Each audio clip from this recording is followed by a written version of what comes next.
మీ personal interviews మరియు వ్యాపార ప్రకటనల కొరకు ఈ నెంబర్ని సంప్రదించండి. నమస్తే, వెల్కమ్ టు మనం టీవీ. నేను వలి. ఈ మధ్యకాలంలో మహిళల వల్ల మోసపోతున్నటువంటి పురుషుల సంఖ్య క్రమంగా పెరిగిపోతోంది. నార్సింగ్ పిఎస్లో మనం చూసాం, వరుసగా కేసుల మీద కేసులు నమోదవుతున్నాయి. రాస్తురుని కావచ్చు, జానీ మాస్టర్ కావచ్చు, రీసెంట్గా హర్ష సాయి కావచ్చు. ఇప్పుడు మరొక బాధితుడి వంతు వచ్చింది. ప్రస్తుతం నాతో పాటు ఉన్నారు కెవిన్. ఆయన ఒక సినిమాకి ప్రొడ్యూస్ చేశారు. తన ఫ్రెండ్సే సినిమాకి ప్రొడ్యూసర్స్గా ఉంటే వాళ్ళ ద్వారా 30 లక్షల రూపాయలు పెట్టుబడి పెట్టాడు. తర్వాత ఆ ప్రొడ్యూసర్స్ తనను మోసం చేశారు. ఆ ప్రొడ్యూసర్స్ మోసం చేశారని చెప్పి కేసు పెట్టారు. మహిళా లాయర్ సహకారంతో కేసు పెట్టారు. మళ్ళీ ఆ మహిళా లాయర్ చేత కూడా ఆయన మోసపోయాడు. సో ఆ స్టోరీ ఏంటో మొత్తం తెలుసుకుందాం. ప్రస్తుతం స్టూడియోలో ఆ బాధితుడితో పాటు బిగ్ బాస్ ఫేమ్ శేఖర్ భాష ఉన్నారు, అలాగే కరాటే కళ్యాణ్ గారు కూడా ఉన్నారు. డిస్కస్ చేద్దాం. ఎస్ కెవిన్ గారు, నమస్తే అండి. ఏంటి పరిస్థితి, ఎట్లా స్టార్ట్ అయింది మీ సినిమా? యాక్చువల్గా నేను సిబిఐడిలో చదువుకున్నాను అండి. నా కాలేజ్ ఫ్రెండ్ సునీల్ అనే అతను నాకు డైరెక్టర్ కళ్యాణ్ జీ గోగనా అనే అతన్ని పరిచయం చేశాడు. ఆ కళ్యాణ్ జీ గోగనా అనే అతను ఆల్రెడీ ఒక మూవీ చేశాడు, నాటకం అని చెప్పేసి. ఆ మూవీ పెద్దగా హిట్ అవ్వలేదు. సో అయితే రెండో ఫిల్మ్ నేను చేస్తున్నాను, కాదల్ అనే movie, Tamil title, Telugu film, Viswanth Uddampudi అని చెప్పేసి, కేరింత మనమంతా ఫేమ్ అతను యాక్టర్. సో అయితే ఆల్రెడీ షూటింగ్ స్టార్ట్ అయిపోయి ఒక 50% అయిపోయింది. నన్ను అప్రోచ్ అయ్యారు ఒక ముగ్గురు ప్రొడ్యూసర్స్, వల్లి చైతన్య, కాసిం వల్లి అండ్ హర్ష గద్దం శెట్టి అని ముగ్గురు ప్రొడ్యూసర్స్గా నన్ను అప్రోచ్ అయ్యారు. అయితే నేను ఆ టైంలో డెలాయిట్లో వర్క్ చేస్తున్నాను. పర్సనల్ లోన్ ఒక 30 lakhs తీసుకొని నేను ఇన్వెస్ట్ చేయడం జరిగింది. ఇన్వెస్ట్ చేసిన తర్వాత మూవీ షూటింగ్ కొంచెం ప్రోగ్రెస్ అయిన తర్వాత నన్ను మళ్ళీ డబ్బులు పెట్టమని అడిగారు. నా దగ్గర లేవు, మనం ఇంకో కొత్త ప్రొడ్యూసర్ని యాడ్ చేసుకుందాం అని చెప్పాను. అయితే వాళ్ళు ఏం చేశారంటే ఒక కొత్త ప్రొడ్యూసర్, పెద్ద ప్రొడ్యూసర్ ఒక ఆయన ఉన్నారు, కిరణ్ రెడ్డి మందాడి, ఆయన దగ్గరికి వెళ్ళి మూవీని అమ్మేయడం జరిగింది. ఆయన నేనే రాజు నేనే మంత్రి అనే మూవీకి one of the producers, Suresh Babu గారు, భరత్ చౌదరి గారు, కిరణ్ రెడ్డి గారు. సో అట్లాగా మూవీని అమ్మేసిన తర్వాత ఆయన దగ్గరికి నేను వెళ్ళాను. ఎందుకంటే ఆయన ఇన్ఫర్మేషన్ నాకు మేనేజర్ ద్వారా తెలిసింది. ఆయన దగ్గరికి వెళ్ళి, సార్ ఇట్లాగా నేను ఇన్వెస్ట్ చేశాను, ఇది ఇన్వెస్ట్మెంట్ అగ్రిమెంట్ యాక్చువల్గా అని చెప్పి చూపించాను. సో ఇన్వెస్ట్మెంట్ అగ్రిమెంట్ అని చూపించి నా బ్యాంక్ ట్రాన్స్ఫర్స్ అవన్నీ కూడా చూపించాను. చూపించిన తర్వాత సార్ ఏమన్నా అంటే నేను యాక్చువల్గా మూవీలో కంటిన్యూ అవుదామని. ఇప్పుడు 30 lakhs మీరు ప్రొడ్యూస్ చేస్తున్న అన్ని డాక్యుమెంట్స్ మీ దగ్గర ఉన్నాయి? ఎవరెవరికి ఏ విషయంలో ఎంత ఖర్చు పెట్టారు ఏంటి? ఉన్నాయండి. ఓకే, బ్యాంక్ ట్రాన్స్ఫర్ ఇవి కూడా ఉన్నాయి మన దగ్గర. ట్రాన్స్ఫర్ చేసిన తర్వాత ఆయనతో చెప్పాను, నేను మూవీలో కంటిన్యూ అవుతాను సార్, నేను ఫిల్మ్ ఇండస్ట్రీలో వద్దామనుకుంటున్నాను. అట్లాగే వీళ్ళకి కూడా చెప్పాను, నాకు ఒక క్యారెక్టర్ కూడా ఇస్తామని చెప్పారు, బట్ ఇవ్వలేదు. సో తర్వాత ఆయనేమో మరి నాలాంటి చిన్న ప్రొడ్యూసర్ తోటి చేయను, ఆయన పెద్ద పెద్ద స్థాయిలో అంటే సురేష్ బాబు గారు అలాంటి వాళ్ళతో చేస్తానని చెప్పారు. సో అయితే వాళ్ళ మీద కేసు పెట్టేయమని చెప్పారు. అయితే 2021లో అంటే కోవిడ్ అయింది కాబట్టి కొంచెం గ్యాప్ వచ్చింది. 2021లో క్రిమినల్ కేసు అనేది లాంచ్ చేయడం జరిగింది నాచారం పోలీస్ స్టేషన్లో. అండ్ 2022లో సివిల్ కేసు అనేది ఒకటి లాంచ్ చేయడం జరిగింది మల్కాజ్గిరి కోర్టులో, మనీ రికవరీ కేసు. సో ఆ విధంగా ఈ అమ్మాయి శ్రావ్య అనే అమ్మాయిని నేను కలవడం జరిగింది. ఆ అమ్మాయి అంటే కలిసిన తర్వాత ఈ సివిల్ కేసుకి తను 2 lakhs లీగల్ ఫీజు అడిగిందండి. అయితే ఆ అమ్మాయిని ఎట్లా కలిశానంటే కావేటి శ్రీనివాసరావు గారు అని ఒక సీనియర్ అడ్వకేట్ ఉన్నారు యూఎస్లో, ఆయన ద్వారా కలిశాను. అంటే లాస్ట్ ఇయర్ మీకు తెలిసే ఉంటుంది, 2023లో ఒక స్ట్రే డాగ్ ఇన్సిడెంట్ జరిగింది. వీధి కుక్కలు ఒక చిన్న బాబుని చంపేసి అంబర్పేట, అక్కడ డిబేట్ ఒకటి జరిగింది. దాంట్లో రామ్ గోపాల్ వర్మ గారు అండ్ కావేటి శ్రీనివాసరావు గారు డిబేట్లో పాల్గొన్నారు. కావేటి శ్రీనివాసరావు గారు బాగా మాట్లాడుతున్నారు అని చెప్పేసి ఆయన లింక్డ్ఇన్లో మెసేజ్ చేయడం జరిగింది. ఆయన నన్ను రమ్మన్నారు. నేనే అప్రోచ్ అయ్యాను. అయితే అక్కడ ఆ అమ్మాయి జూనియర్గా పనిచేస్తుంది ఆయన దగ్గర. సో అట్లాగా ఆ అమ్మాయికి నాకు ఫ్రెండ్షిప్ అనేది ఏర్పడింది.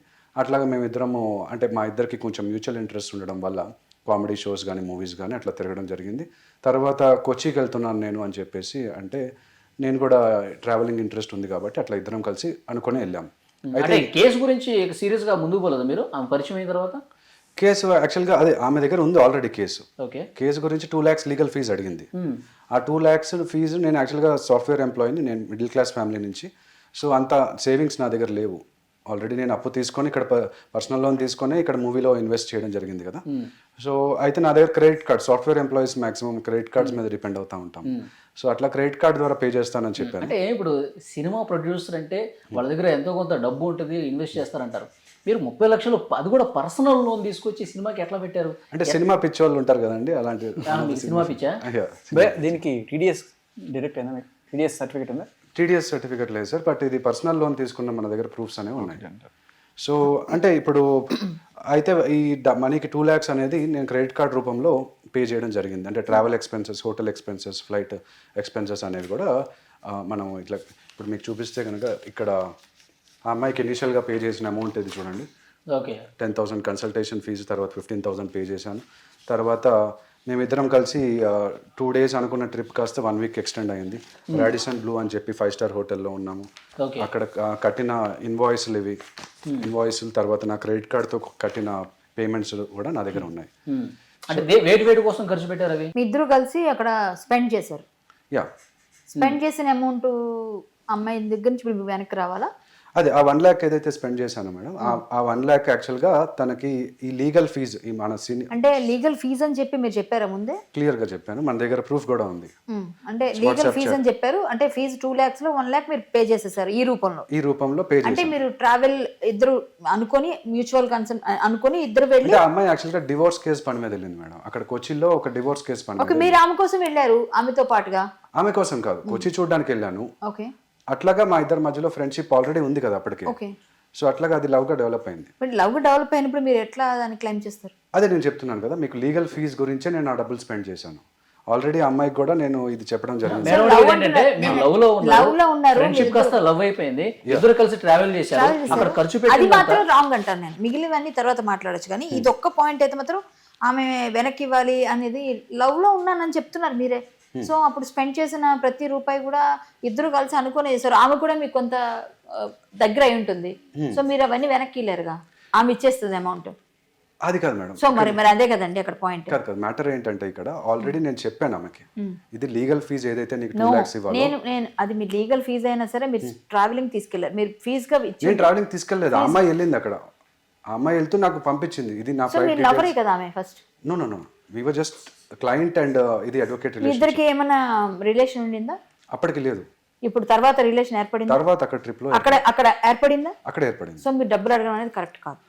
డబ్బులు ఎందుకు అడగడం కరెక్ట్ కాదు? ఇప్పుడు ఫర్ ఎగ్జాంపుల్ నేను అమ్మాయిని సినిమాకి రమ్మని చెప్పి, అమ్మాయిదే అడుగుతుంది ఇప్పుడు రివర్స్ లో. అప్పుడు మీరు ఇస్తారా? ఇవ్వలేరుగా. నా టైం నేను ఏదైతే నీతో స్పెండ్ చేసిన టైం నాకు ఇస్తావని అడుగుతున్నామే కాదు. అక్కడ ఫస్ట్ ఆఫ్ ఆల్ ఆ అమ్మాయి నేను నేను ప్రాస్టిట్యూట్ లాగా చూడలేదు, అమ్మాయి ప్రాస్టిట్యూట్ కూడా కాదు. కానీ మీరు లవ్ అన్నప్పుడు ఆ మాటే లేదు అసలు. ప్రాస్టిట్యూట్ అనే మాట నాకన్నా ఎక్కువ సాలరీ సంపాదిస్తుంది madam. First of all okay అండి, ఎంత ఫీజులో నా అమ్మాయి నాకు చెప్పింది, మన ఇద్దరం పెళ్లి చేసుకుందామని చెప్పింది, ఇట్లా మోసం చేసింది కూడా. సో అది మీరు మాట్లాడండి. డబ్బుల గురించి పక్కన పెట్టి మీరు డబ్బులు పక్కన పెట్టండి, తర్వాత లాస్ట్ లో మీ ఇద్దరు మాట్లాడుకోవాలి. ఇప్పుడు మీరు కావాల్సింది మీకు న్యాయం అన్నప్పుడు మీరు ఏ విధంగా మోసపోయారో చెప్పాలి, కానీ డబ్బుల దగ్గర వెళ్ళొద్దు మీరు ఫస్ట్. అంటే అది మా ఇద్దరి మధ్యలో కాన్ఫ్లిక్ట్ మిమ్మల్ని ఎక్కడ మోసం చేసిందో అది మాట్లాడండి. బేసికల్లీ మా మగాళ్ళు తెలుసుకోవాల్సింది ఏంటంటే, అమ్మాయిని బయటకి ఎక్కడికైనా తీసుకెళ్తే నువ్వు ఖర్చు పెట్టే ప్రతి పైసా కూడా గోడ కొట్టిన సొన్నమే, అది తిరిగి రాదు. ఓకే, వెళ్ళేటప్పుడే నువ్వు 50 నేను 50 మాట్లాడుకొని కట్టించుకోండి. అప్పుడు అసలు రంగు బయటపడిపోద్ది, అమ్మాయి డబ్బుల కోసం మీతో ఉందా లేకపోతే నిజంగా మీతో ప్రేమతో ఉందా అనేది. సో అయిపోయిన తర్వాత ఇట్లా అడిగారు అనుకోండి, బ్యాడ్ అవడం ఏం లేదు. బట్ వచ్చేది ఇప్పుడు నీతో ఇప్పుడు అది వాళ్ళు ఏమనుకుంటారంటే చాలా మంది, వాళ్ళు ఏదో మనకి ఇచ్చేసారు, వాళ్ళ దగ్గర నువ్వేదో తీసేసుకున్నావు, నువ్వేం వాళ్ళకి ఇవ్వలేదు, వాళ్ళే ప్రేమిస్తారు నీకు, నువ్వు వాళ్ళకి ఏం ఎందుకు ఇవ్వలేదు? ప్రేమించారు కాబట్టి డబ్బులు. మగాడి దగ్గర ఏముంటుంది ఇవ్వడానికి? మగాడు కుక్క, వాడు వేస్ట్ గాడు. వాళ్ళు ఒక నెల దిగొచ్చారు, వాళ్ళు నీకు వాళ్ళు ముట్టుకున్నా నీకు ఒక అదృష్టం, అది వాళ్ళు నీకు ముద్దు పెడితే అది నీ అదృష్టం, వాళ్ళు నీతో స్పెండ్ చేస్తే అది నీ అదృష్టంగా భావించాలి. అంతేగాని నువ్వు వాళ్ళతో ఉంటే నువ్వు నాతో ఉండడం ఏంట్రా? నేను భరిస్తున్నాను, నేను నచ్చినంత కాలం బానే ఉంటుంది, నేను భరిస్తున్నాను వాళ్ళ దృష్టిలో. అర్థమైందా? నచ్చకపోతే ట్రిప్ లో ఖర్చు పెట్టిన ఇప్పుడు చూడండి, పంపించమని చెప్పింది. ఎందుకంటే ఇక్కడ మా మదర్ ప్రాపర్టీ మనీ కూడా ఇన్వాల్వ్ అయ్యింది.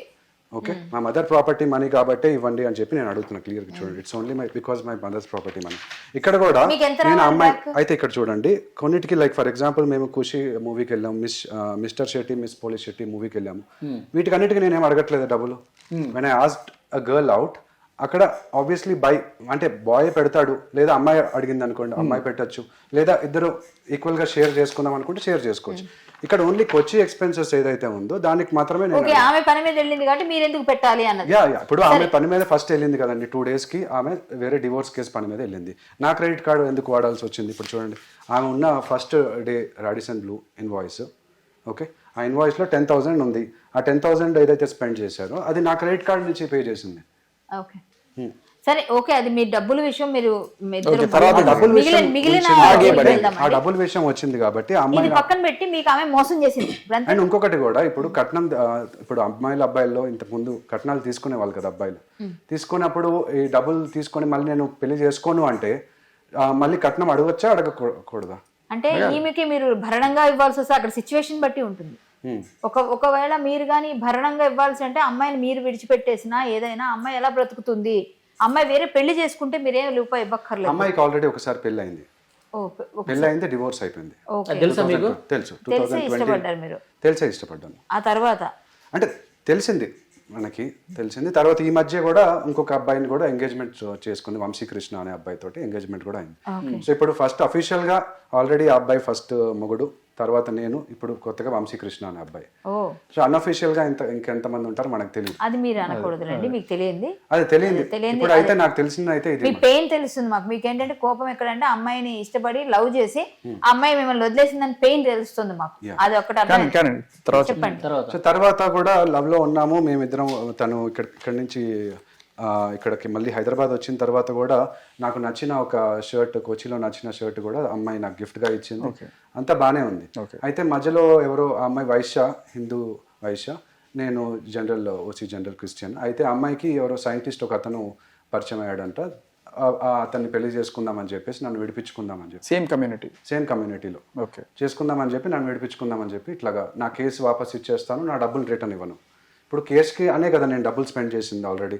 సో తర్వాత ఏమైందంటే అండి, నా పైన నన్ను వదిలించుకుందామని చెప్పేసి ఫస్ట్ ఎఫ్ఐఆర్ ఒకటి 10th జనవరిన ఫైల్ చేసింది.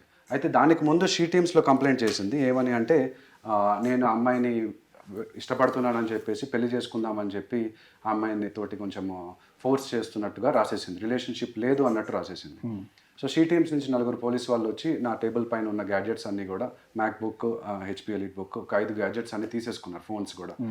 అసలు యాక్చువల్గా సీజర్ చేసేటప్పుడు సుప్రీంకోర్టు గైడ్ లైన్స్ ప్రకారం వాళ్ళు ఎట్లా చేయాలనేది కూడా సుప్రీంకోర్టు గైడ్ లైన్స్ ఇచ్చింది.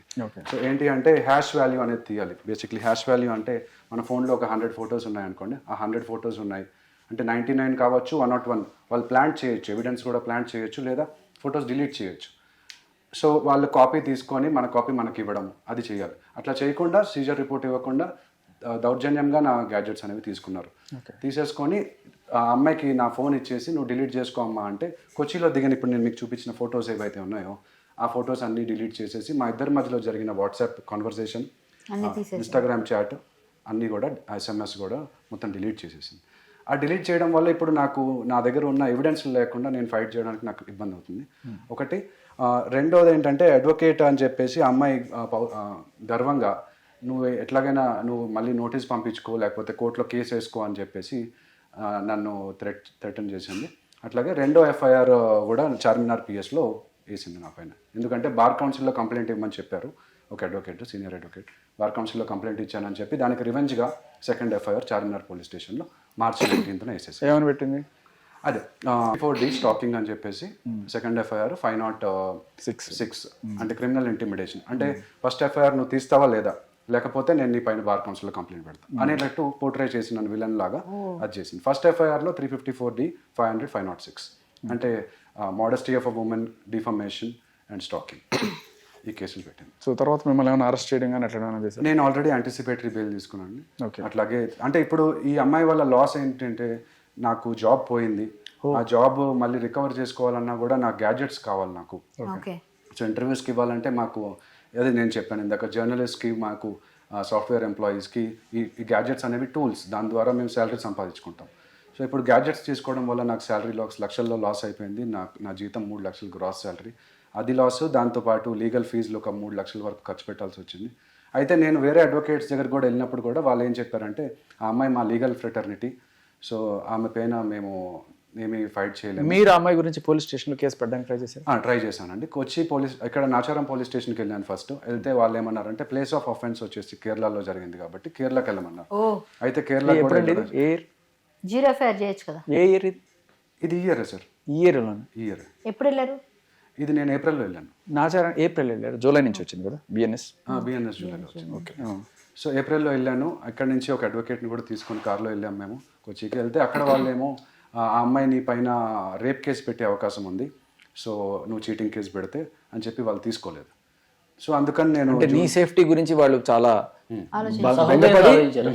అంతే తీసుకోలేదు. సో ఆ అమ్మాయి నీ మీద రేప్ కేసు పెడితే నీ జీవితం నాశనం అయిపోతుంది, పోలీస్ వారు నీ గురించి భావించి ఫస్ట్ నిన్ను అరెస్ట్ చేసి దాని తర్వాత ఇన్వెస్టిగేట్ చేస్తామంటున్నారు. అండ్ ఇక్కడ షీ టీమ్స్ ఏసీపీ మేడం కూడా madam I'm innocent until proven guilty అని చెప్తే ఇక్కడ అది కాదు, ఇక్కడ reverse you are guilty until proven innocent అని చెప్పేసి 4 గంటలకు నన్ను తీసుకెళ్లారు 4 PM జనవరి 8th నైట్ 11 o'clock వరకు కూడా నన్ను నించోపెట్టి అంటే ఒక సాఫ్ట్వేర్ ఎంప్లాయీకి సొసైటీలో రెస్పెక్ట్ లేదు అని చెప్పి నాకు అర్థమైంది. సో మగాడికి మగ అంటే అలా లేదులేండి, అందరికీ కాదు. ఎవరైతే కొంతమంది చేస్తారు, అబ్బాయిలైన అమ్మాయిలు ఇద్దరు దొంగలే ఉన్నారు. ఇటు అమ్మాయిలు ఉన్నారు, అటు అబ్బాయిలు కూడా దొంగలు ఉన్నారు. కానీ ఇటువైపు మంచి వాళ్ళు ఉంటారు, అటువైపు మంచి వాళ్ళు ఉంటారు. బట్ అందరికీ ఇబ్బందులు అలా కాదమ్మా. నేను ఇక్కడ పాయింట్ ఏంటంటే మొన్న అమ్మాయి వెళ్తే కూడా అమ్మాయిని ఎప్పుడు అలా నించోపెట్టరు కదా.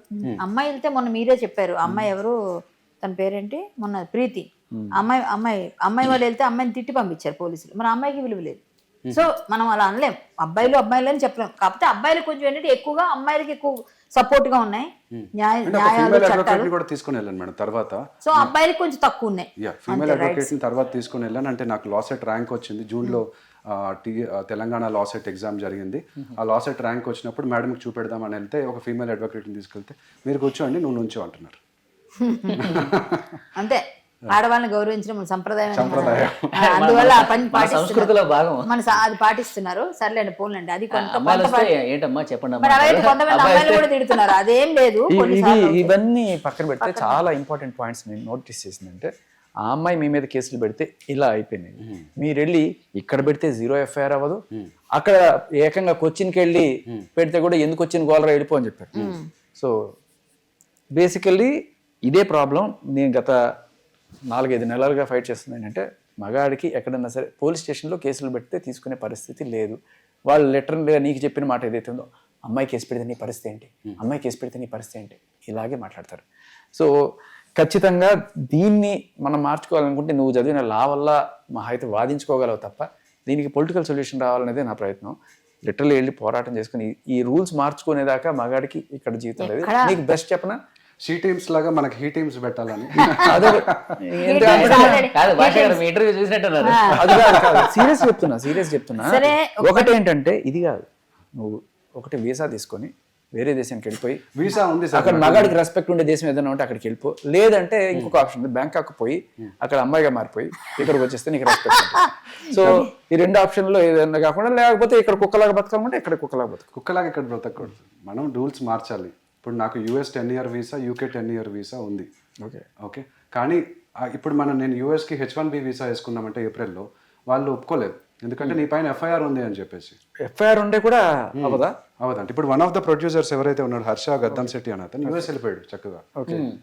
FIR ఉంది, ఛార్జ్ షీట్ అయిపోయింది, ఆయన కూడా FIR వెళ్ళిపోయాడు. ఓకే. సో మీరు పని చేయండి, ఇప్పుడు సినిమాలో మీకు ఎంత అమౌంట్ రావాలి?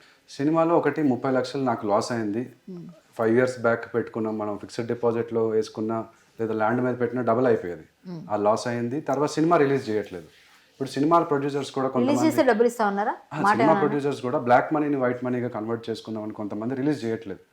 ఇప్పుడు 5 years అయిపోయింది. మరి అంత 1 crore ఒక 1.5-2 crores ఆయన ఇన్వెస్ట్ చేసి అలా పక్కన పెట్టేసుకున్నారంటే మరి ఏంటి దాన్ని? ఇప్పుడు సినిమా రిలీజ్ అయితే వచ్చిన లాభాల్లో మీకు 20% ప్రాఫిట్ ఆర్ 20% లాస్ అని చెప్పేసి ఉంది రాసుకున్నారు అగ్రిమెంట్ ప్రకారం. ఓ పని చేయండి, భరత్ గారు ఇప్పుడు కొత్తగా వచ్చారు, ఇంతకుముందు ప్రసన్న కుమార్ గారు అనుకుంటే భరత్ గారు. సో మీరు ఒకసారి మీరు భరత్ గారి దగ్గరికి రండి, తీసుకుని వెళ్ళి ట్రై చేద్దాం ఒకసారి. భరత్ గారు మీరు కూడా చెప్పిన 3 ప్రొడ్యూసర్స్ లో ఒకరు భరత్ చౌదరి గారు మీరు చెప్పారుగా, అవునవును అదే భరత్ గారు ఇప్పుడు ఓకే ఓకే ఆయన కిరణ్ రెడ్డి గారి ఫ్రెండే. పర్వాలేదు ఆయనతో మాట్లాడదాం. ఓకే. మనం మాట్లాడే విధంగా మాట్లాడిస్తే ఎవరితోనన్నా న్యాయం ఉన్నప్పుడు ఆటోమేటిక్ వస్తుంది. ఫ్రెండ్స్ అయినా చేయగలుగుతారేమో ఫేవర్, కానీ మీకు కూడా కొంచెం చేయకపోతే వాళ్ళకి పరువు ఉండదు కదా. సో వాళ్ళు కూడా అలా ఏం ఉండదు. అంటే సినిమా రిలీజ్ చేస్తే ఇప్పుడు నిన్న విశ్వాంత్ తోటి మాట్లాడాం మనం కాల్లో. విశ్వాంత్ కూడా సినిమా రిలీజ్ అవుతేనే బాగుంటుంది కదా, మన అందరి ఆర్టిస్టులందరికీ కూడా మంచి జరుగుతుంది. ట్రై చేయండి, మేము కూడా చెప్తాము. సో ఇది వన్ పార్ట్, అక్కడి నుంచి డబ్బులు తెచ్చుకోవడం. సో ఈ అమ్మాయి ఇప్పుడు మీకు చేసినట్టుగా ఇంతకు ముందు కానీ మీ తర్వాత కానీ ఎవరితో అయినా ఇలా చేసిందా? అది మనకు తెలియదు సార్. ఆల్రెడీ చేసిందని నాకు కొంతమంది చెప్పారు. ఓకే. బట్ నా ఆల్రెడీ డైవర్స్ అయిందని చెప్పేసి డివోర్స్ అయిందని చెప్పాను. అయితే ఆ డివోర్స్ కేసులో కూడా అబ్బాయి ఇచ్చాడు, డబ్బులు ఇచ్చాడు అని చెప్పి నాకైతే న్యూస్ వచ్చింది. Okay. So though she is lawyer, she is earning she's earning much better than me, but still she is ఆయన కూడా ఆవిడకి ఆయన వచ్చింది అంటే డైవర్స్ లో కూడా ఆయన దగ్గర నుంచి తీసుకుని. సో డైవర్స్ తీసుకునేటప్పటికి ఆవిడ లాయర్ అయినా? Yeah yeah. So she's earning. She is a lawyer from the past 10 years. Okay. She is a practising advocate at high court. Okay. మంచి స్టాండింగ్ ఉంది. వాళ్ళ ఫాదర్ కూడా ఒక అడ్వకేట్. సో అయినా కూడా ఆయన దగ్గర నుంచి డైవర్స్ చేసుకుని తర్వాత భరణం కూడా తీసుకుంది అని నేను విన్నాను. ఓకే. యా. సో తర్వాత మీ దగ్గర నుంచి 2 lakhs ఎంత? యా, 1 lakh ఏదైతే ఉందో ఆ మనీ తను ఇవ్వట్లేదు. ఏది ట్రిప్ లో జరిగిందా? ట్రిప్ లో చేసిందా మీరు అనేది? యా, ట్రిప్ లో జరిగింది. 1 lakh 1 lakh వరకు, 1 lakh పైన in fact. Okay. So 1 lakh మీరు ఇప్పుడు కోరుకునేది ఏంటి? ఆ అమ్మాయి మిమ్మల్ని ప్రేమించి మళ్ళీ మిమ్మల్ని పెళ్లి చేసుకోవాలన్నా, లేకపోతే 1 lakh ఇచ్చేస్తే సరిపోతుంది? అమ్మాయి నో చెప్పింది కాబట్టి మనం ఫస్ట్ ఇంట్రెస్ట్ లేదు అన్నప్పుడు నో మీన్స్ నో కాబట్టి నేను వదిలేశాను ఆ విషయం గురించి. అయితే మా మదర్ ప్రాపర్టీ మనీ ఇన్వాల్వ్ అయ్యింది. సో కాబట్టి ఆ మనీని రిటర్న్ ఇవ్వాలి అని చెప్పేసి నా నో మీన్స్ నో అంటే, ఒకవేళ ఆ అమ్మాయి మీకు ఎప్పుడైనా ప్రామిస్ చేసిందా పెళ్లి చేసుకుందాం అని? ప్రామిస్ చేసింది. దానికి ఏదైనా మీ దగ్గర సాక్ష్యం ఉందా? ఉంది, మా ఇద్దరి మధ్యలో జరిగిన వాట్సాప్ కాన్వర్సేషన్ ఉంది. దాంట్లో she clearly said that we want to marry. Yeah, we discussed about the marriage అనమాట. ఓకే. ఇక్కడ మీకు చూపిస్తాను. 2nd September మీరు చూడండి ఇక్కడ. ఓకే. నేను I don't know why I'm talking about marriage and kids with you. Usually I'm the one who says let's take it slow, let's go with the flow. Are you connected with me emotionally? Yes. ఇది చూడండి. Okay. Yeah. So she has accepted the she okay. సో ఇద్దరి మధ్య పెళ్లి promise అనేది జరిగింది. Okay. So ఇప్పుడు మీకు జరగబోయే, ఎందుకంటే ఆ పెళ్లిలో కూడా తను చెప్పింది, నీకన్నా నేను ఎక్కువ శాలరీ సంపాదిస్తే నీకేమైనా ప్రాబ్లమా, నీకేమైనా ఇన్సెక్యూరిటీస్, దానికి సంబంధించిన ఇది కూడా ఏమైనా ఉందా? నీకన్నా ఎక్కువ సంపాదిస్తున్నాను నేను చెప్పింది ఏమైనా ఉందా? అది మేము అక్కడ కొచ్చిలో మాట్లాడుకున్నాము. సో దానికి ఇది ప్రూఫ్. కొచ్చిలో మేమిద్దరం పెళ్లి చేసుకుందాం అనుకుని కూడా వెళ్ళాం. టెంపుల్ కూడా వెళ్ళాం యాక్చువల్గా. Okay. Yeah. So okay. So ఆవిడ మీకన్నా ఎక్కువ సంపాదిస్తుందని చెప్పడానికి ఆవిడ మాటే అక్కర్లేదు. ఆవిడ ప్రతి సంవత్సరం కట్టే టీడీఎస్ చూసినా కూడా మనకి తెలిసిపోతుంది. అండ్ ఈ సంవత్సరం మీరు కట్టిన టీడీఎస్, ఆవిడ కట్టిన టీడీఎస్ చూస్తే ఆవిడ మీకన్నా ఎక్కువ సంపాదిస్తుంది అని తెలిసినప్పుడు, సో ఇప్పుడు ఇష్యూ ఏంటంటే, ఇప్పుడు నేను కట్టిన బిల్స్ కూడా అమ్మాయి చార్టర్డ్ అకౌంటెంట్కి ఇచ్చి నేను ఐటీ రిటర్న్స్లో చూపెట్టుకుంటాను అని చెప్పేసి తీసేసుకొని నా దగ్గర బిల్స్ ఏమీ లేకుండా కూడా చేసింది. ఓకే. చీట్ చేసే ఇంటెన్షన్ ఆమెకి ఉంది. ఫైన్. కానీ ఇప్పుడు నేనేమంటానంటే, అమ్మాయి కనుక మీ మీద పెట్టిన సెక్షన్స్ కాకుండా 493 కనుక పెడితే, అంటే ఇతను నన్ను పెళ్లి చేసుకుంటానని ప్రామిస్ చేశాడు. ఇప్పుడు మీ ఇద్దరి మధ్య ప్రామిస్ ఎస్టాబ్లిష్ చేసింది మీరే. 493 మరి మనం పెట్టచ్చు కదా అబ్బాయిలు? లేదా? అదే కదా అమ్మాయి కనుక వేరే దేశం బొమ్మనేది మిమ్మల్ని 493 ఇప్పుడు ఆ అమ్మాయికి పెట్టే ఆప్షన్ ఉంది మీ మీద. 493 పెట్టి ఈ అబ్బాయి నన్ను పెళ్లి చేసుకుంటానని ప్రామిస్ చేశాడు, ఇది మీడియా ముఖంగా కూడా ఎస్టాబ్లిష్ చేశాడు, కాబట్టి ఈ అబ్బాయి నన్ను పెళ్లి చేసుకోవాలి, పెళ్లి చేసుకోకపోతే నేను తీసుకోబోయే సివిల్ చర్యలకి, క్రిమినల్ చర్యలకి ఇతను బాధ్యుడు కాబోతుంది. అంటే ఈ కేసులో 5 to 10 years వరకు ఇంప్రిజన్మెంట్ అయ్యే అవకాశం ఉంది అబ్బాయికి. సో మీరు ఇదే రకంగా ఆ అమ్మాయి నన్ను పెళ్లి చేసుకుంటాను, ఆ అమ్మాయి నన్ను ఇప్పుడు పెళ్లి చేసుకోవాలి అని చెప్పి మీరు కేసు పెడితే పక్కబోయి ఆడతారంటారు. అదేనా?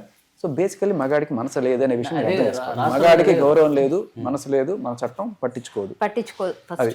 సో కాబట్టి నేను అనేది అదే, బ్యాంకాక్ వెళ్తారా, వేరే దేశం వెళ్ళిపోయి బతుకుతారా? ఎక్కడికి వెళ్ళాను సార్, ఇక్కడే వచ్చి. సో అమ్మాయితో ఒకసారి మాట్లాడదామండి. ఫైనల్ గా మనం ఒకసారి మాట్లాడదాం.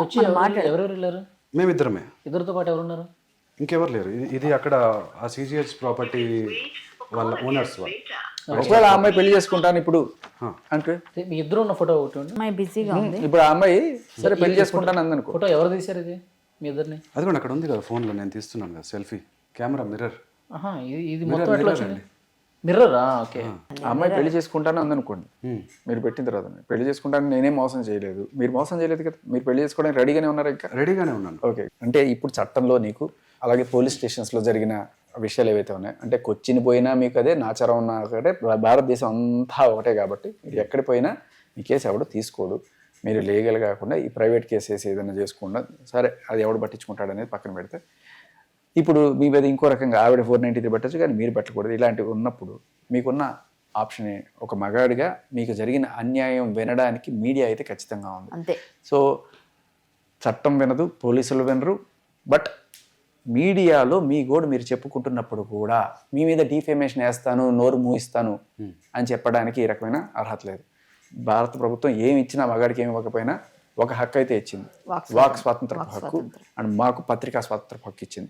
ఒకరికి అన్యాయం జరుగుతుందని భావించినప్పుడు ఖచ్చితంగా మేము దానికి అగ్నెస్ట్గా పోరాడతాం, మీ గోడు ప్రపంచానికి వినిపిస్తాం. అండ్ ఒకవేళ చట్టాలు న్యాయాలు నమ్మకం మోరల్ అనేది ఒకటి ఉంటుంది. నైతికంగా సమాజంలో ఆవిడ చేసింది ఏంటి ఇప్పుడు ప్రజలందరూ చూశారు. ఖచ్చితంగా ఆవిడకి లేకపోతే ఆవిడ చుట్టుపక్కల వాళ్ళు ఖచ్చితంగా ప్రశ్నిస్తారు, ఏంటమ్మా ఇలా చేస్తున్నాం అని చెప్పి. బట్ ఇక్కడతో ఆగకుండా మనం పోరాడి ఈ హక్కులను సాధించుకోకపోతే రేపు మీరు బ్యాంకాక్ లేకపోతే నేనైతే ఒకటి చెప్తానండి, మీరు ఇన్ని చూసాను కాబట్టి మీరు డబ్బుల గురించి పక్కన పడేయండి. ఇంకా అమ్మాయి డబ్బులు వస్తుంది ఇస్తుంది అనేది మీరు పక్కన పడేయండి. ఆయన చెప్పినట్టు గోడ కొట్టించున్నాం అనుకోండి, మీ మదర్కే చెప్పండి కొంచెం ఏదన్నా, అమ్మా ఏదో నేనే నీకు ఇస్తాను. అంటే ఇప్పుడు ఇక్కడ 2 సార్లుగా మోసపోయానండి. ఒకటి మనం పర్సనల్ లోన్ తీసుకున్నాం, బ్యాంక్ వాళ్ళు ఇంటికి వస్తున్నారు. ఓకే, అది మనం మాట్లాడదాం. ఆమెతో ఒకసారి మీరు ఫోన్ చేసో లేకపోతే ఎవరితోనో చెప్పించో, పోలీసులతోనో చెప్పించడం ప్రయత్నం చేయండి. లేకపోతే మీరు అలా పెడితే మీ డబ్బు మీకు వెనక్కి వచ్చే అవకాశం ఉంటే వస్తుంది. లేదనుకోండి, డబ్బులు పక్కన పెట్టి మీరు న్యాయం అంటున్నారు కాబట్టి అమ్మాయి ఆల్రెడీ నో చెప్పింది, నాకు అవసరం లేదని మీరు అంటున్నారు. సో మీరు మూవ్ అని, మీరు ఏదో చదువుకుంటున్నారు, లా చేస్తున్నారు, సో మీరు పట్టుదలతో ఉన్నారు, మీరు గట్టి మంచి లాయర్ అయ్యి మీరు కూడా సెక్షన్స్ తెలుసుకొని ఇప్పుడు మీరు ఎవరైతే ఎంతమంది ఉన్నారో మీరు కూడా ఒక ఫైటర్స్ దీనిలో మీరు కూడా వచ్చి జాయిన్ అయిపోయారు. అది కదండి, మీరు కూడా వచ్చేసారు. సో ఇప్పుడు చాలా మంది యాడ్ అవుతున్నారు. అంటే ఇంతకు ముందు ఒకటి ఉండింది భార్య బాధితుల సంఘం అని, అలాగా లవర్ బాధితుల సంఘం కూడా ఇప్పుడు జరుగుతుంది. సో మీరందరూ కూడా వచ్చి ప్రెసిడెంట్ కాదు మగజాతి ఆణిముత్యం, ఆయన ఏదో ఫైట్ చేస్తున్నారు, ఆయన కొట్లాడతారు, అన్ని చేస్తారు, మేమందరం వచ్చి సపోర్ట్ చేస్తాం. ఎందుకంటే అమ్మాయిలు చేతిలో ఎక్కువ అబ్బాయిలు మోసపోతున్నారు అనేది ఈ మధ్య జరుగుతుంది, మేము ఫైట్ చేస్తాం. కానీ మీరు మైండ్లో ఇవన్నీ పెట్టుకొని ఎక్కువ ఆలోచిస్తే మీ టైం వేస్ట్ నాకు అనిపించింది. Time waste. ఫైట్ చేయండి. చాలా మంది కమెంట్స్ లో కూడా చూస్తున్నాను, చాలా మంది మేము సూసైడ్ చేసుకుంటాం. మీరు ఫైట్ చేయాలి, ఫైట్ చేయండి. బట్ ఏంటంటే మీరు ఇంకేమున్నాయో లూప్ హోల్స్, లాలో మంచి లాయర్ని పట్టుకొని ఎక్కడ వేస్తే కేసు ఏ విధంగా అవుతుంది, మీ మీద కేసులు వేయించుకుంటున్నారు కదా, మీరు కూడా ట్రై చేయాలి. అలా ట్రై చేస్తే ఎక్కడో దగ్గర సొల్యూషన్ దొరుకుతుంది కదా. సో మీరు ఆ విధంగా వెళ్ళండి. ఈ డబ్బులు అంటారా, సినిమా అంటారా, సినిమా రిలీజ్ అవుతుంది, నెక్స్ట్ భరత్ గారి దగ్గర ఇంకో దగ్గర వెళ్ళి మాట్లాడొచ్చు. మాట్లాడి ఆ డబ్బులు వచ్చాయనుకోండి, మీరు కొంచెం బయటకు పడతారు. అలాగే ఈ డబ్బులు కూడా అమ్మాయి దగ్గర నుంచి పోలీసుల ద్వారా ట్రై చేయండి. మా మదర్ డబ్బులు, నా గాడ్జెట్స్ ఇవన్నీ ఇవ్వండి, నావెందుకు మీరు తీసుకుంటారు, నావెందుకు మీరు పెట్టుకుంటారు, అసలు ఇది రూల్ కాదు, ఇది సుప్రీంకోర్టులోనే ఇలా పెట్టకూడదని ఉంది కదా, మీరు ఎలా చేస్తారు అని మీరు ఆ విధంగా ఫైట్ చేయండి. సో మీరు అనవసరంగా ఎక్కువ ప్రెజర్ తీసుకోవద్దు. నాకు అనిపించింది అది, నేను అబ్జర్వ్ చేసింది. నేను మిమ్మల్ని ఏం అబ్జర్వ్ చేశాను, మీ దగ్గర అన్ని రూల్స్ అన్ని పట్టుకున్నారు, మీరు క్లియర్ గా ప్రూఫ్స్ ఉన్నాయి, మీరు అన్ని రూల్స్ తెలుసు, రెగ్యులేషన్స్ తెలుసు, ఆ ప్రూఫ్స్ అన్ని పెట్టుకొని తిరుగుతున్నారు, కోర్టులో అన్ని సార్లు వేశారు, ప్రతి దగ్గర ఉంది. బట్ ఆమె లాయర్, సో వాళ్ళకి ఇంకా ఎక్కడో ఉంటుంది, ఏదో మీకన్నా కొంచెం వాళ్ళకి ఏదో తెలిసి ఉంటుంది. సో కదా, మీకన్నా కొంచెం తెలుసు కాబట్టి మీరు చదువుతున్నారు. సో ఇప్పుడు మీరు కూడా తెలుసుకుంటారు. కానీ ఎక్కువ థింకింగ్ పెట్టుకోకుండా పని చేయండి. మీ 3 లక్షలకి 5 లక్షలు ఎలా చేసుకోవాలో చూడండి మీ జాబ్. ప్లస్ ఏవైతే ఉన్నాయో మీరు ఎలాగో ఉన్న అతను అన్నట్టుగా ఏ విదేశాలకు వెళ్ళి 5-6 lakhs సంపాదించుకొని హ్యాపీగా అక్కడ బ్రతుకు. విదేశాలకు వెళ్ళడానికి కూడా లేకుండా వీసా కూడా రావట్లేదు కదా. సో ఇది మీరు ఆ కేసు ఏదో కొట్లాడ తీసుకొని ఏదో విధంగా మీరు ముందు మీరు నిలబడండి అంతే. మీరు ఖచ్చితంగా ఉంటామండి, మేము ఉంటామండి, మేమందరం సపోర్ట్ చేస్తాం. అది రాదు, అది మాత్రం పట్టుకోండి. నేనంటాను నాకు తెలిసినంత వరకు రాదు. ఎవిడెన్సెస్ కూడా వాళ్ళు చూపించాలి. ఇప్పుడు షీ టీమ్స్ వాళ్ళు, చిక్కడపల్లి పోలీస్ వాళ్ళు ఎవిడెన్సెస్ చూపించాలి. మీరు వాళ్ళతో ఫైట్ చేయండి, పోలీసుతో ఫైట్ చేయండి. నేను అమ్మాయికి రిలేషన్షిప్ లో ఉన్నప్పుడు ఇచ్చిన బుక్ గానీ లేదా స్వీట్స్ గానీ ఫ్రూట్స్ గానీ అవన్నీ తీసుకొచ్చి చూపెడుతుంది. ఫ్రూట్స్ ఇంకా ఉన్నాయా? చూపించాలి యాక్చువల్లీ. ఆప్రికాట్ ఏదో నచ్చినట్లు ఉంది, ఆ అమ్మాయి తీసుకెళ్ళి అలాగే పెట్టుకుని ఉంచుకుందా. ఆ ఫ్రూట్ నచ్చలేదు మేడం అని చెప్పేసి ఇస్తుంది ఆ అమ్మాయి. చూడండి, ఆప్రికాట్ ఫ్రూట్ తీసుకెళ్ళి చిక్కడపల్లి పోలీస్ స్టేషన్లో సబ్మిట్ చేసింది. ఆ అమ్మాయికి జ్వరం అంటే ఆర్య సినిమాలో ఒక బాస్కెట్లో తీసుకెళ్తారు కదా, అట్లా తీసుకెళ్ళాను బాస్కెట్ ఆఫ్ ఫ్రూట్స్ ఇవన్నీ. తీరింది అది. బాగా ఆ డైలాగ్ వేసుకోండి అక్కడ. నిజంగా అది అసలు డీప్ లో వేయకండి అసలు. డీప్ లో వేయకండి అసలు. ప్రైమరీ స్టూడెంట్స్ కి టెస్ట్ పెట్టినట్టు ఇదే ఫ్రూట్ ఇదే కాదు, ఆ ఫ్రూట్ నేమ్ అడుగుతారు కదా, అలా అలా పెట్టుకొని మొత్తం రౌండ్ అప్ చేసి ఆప్రికాట్ మగాడి బతుకు జోకులు వేసుకోవడానికి మాత్రమే పనికొస్తుంది భయ్యా. ట్రై చేస్తే ఒక రోజు మీరు ఒడ్డు పొడుగు బాగుంది, కాళ్ళు గట్టిగానే ఉన్నాయి కదా, ఓకే ఒక ఢిల్లీ యాత్రకు వెళ్దాం, ఓకే కాకపోతే దానికి నేనేమి క్రెడిట్ కార్డు వాడను, పాదయాత్ర చేయాలి, రాగలిగితే నాతో రండి, పని అయిపోద్ది. గట్టిగా మీలాంటి వాళ్ళు నాకు కనీసం ఒక 100 మంది ఉంటే చాలు, గట్టిగా వెళ్ళి కూర్చుందాం. మీకు ఒక మాట చెప్తా, విక్రమార్కుడు సినిమా చూసారా మీరు? దాంట్లో అందరికి సగం గుండు గీకేసి వెళ్ళిపోతాడు.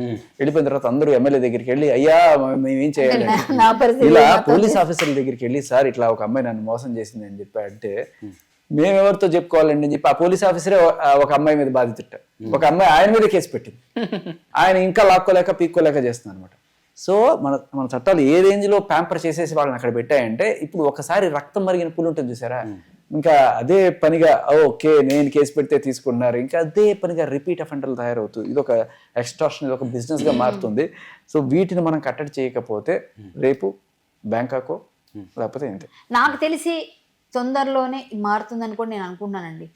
ఖచ్చితంగా అన్ని చూస్తున్నారు పెద్దవాళ్ళు కూడా, ఖచ్చితంగా మారొచ్చు అని అనుకున్నాను. ఎందుకంటే ఇంత ఎక్కువగా పెరుగుతున్నప్పుడు కొన్ని కట్ చేయాలి, అమ్మాయిలకు మిస్యూజ్ అవ్వకూడదు. మారుతుందనే నేను ఎక్స్పెక్ట్ చేస్తున్నాను. రీసెంట్ గా సుప్రీం కోర్టుకి సెంట్రల్ గవర్నమెంట్ ఒకటి నోటీస్ పంపించింది, మ్యారిటల్ రేప్ ని మీరు అంత క్రిమినలైజ్ చేయాల్సిన అవసరం లేదు అని ఒకటి పంపించింది. దాంతోపాటు 498A సెక్షన్ కి ఇంతకు ముందు ఎన్ని అయితే అందరి ఇంటి పని తీసుకొచ్చారో అది కూడా తగ్గింది.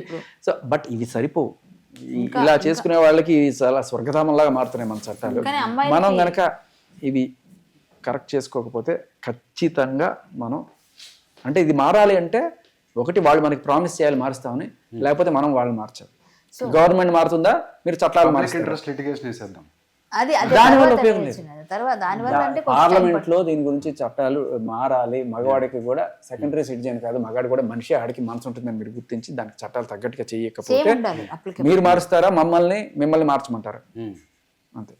ప్రయత్నం చేస్తే అవుతుందండి, కొంచెం టైం పడుతుంది.